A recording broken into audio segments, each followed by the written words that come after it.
Ladies and gentlemen, today is the 4th of December 2012. And as the rain come down from the heavens, we ask the Almighty God to release Gargamel, release Buju Banton, release MYRIE, because this artist was sent here on the planet Earth for a reason.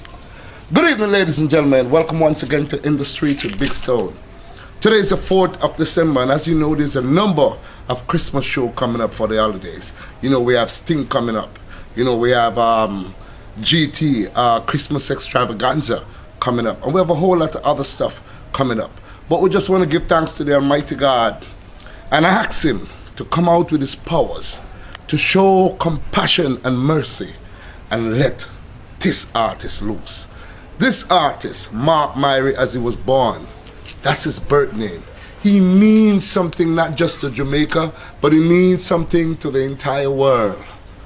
No man is short of making mistakes in their life. No man is short of not doing the right thing in their life.